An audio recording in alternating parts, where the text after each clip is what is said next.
All right, so what I'd like to do now is go back to the babysitter scenarios for one moment and analogize those to our diagrams.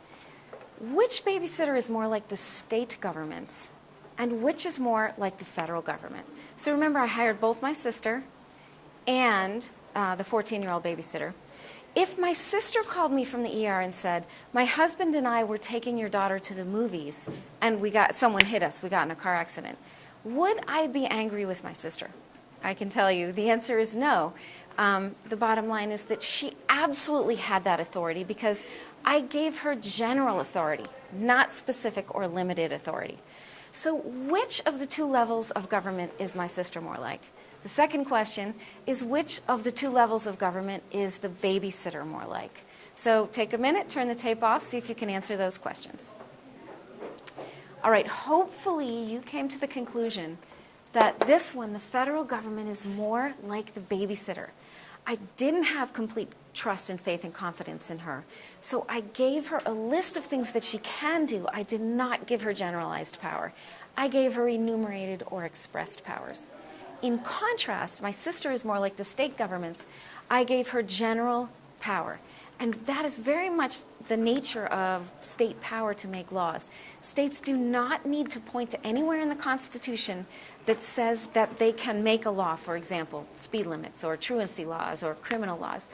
They have the general authority to make all laws, which governments generally make. So that is our introduction to the necessary and proper clause. I did want to make one other point. A lot of students will say to me that Congress has the power to make all laws which shall be necessary and proper, period. Is that true? Does Congress have the power to make all laws which shall be necessary and proper? The answer is absolutely no. That completely changes the meaning if you don't continue with the rest of the language, which says, to make all laws which shall be necessary and proper to carry into execution the foregoing powers. The bottom line is that that greatly limits the implied powers that Congress has under the necessary and proper clause. So you need to really keep in mind that if the necessary and proper clause said, Congress shall have power to make all laws which shall be necessary and proper, period, that would absolutely turn on its head the structure that the Founding Fathers intended to create, because the Founding Fathers were creating a limited central government. Remember from their experiences with the King, they did not trust a strong centralized authority.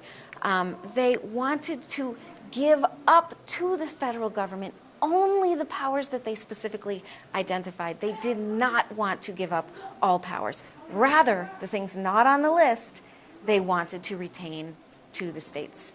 So that is the necessary and proper clause.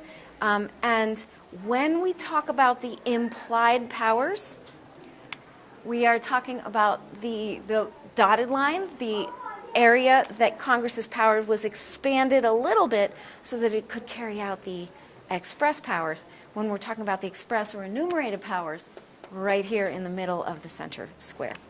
So that's the necessary and proper clause. On the next tape, we'll talk about 3 cases where the court interpreted the necessary and proper clause. Thanks.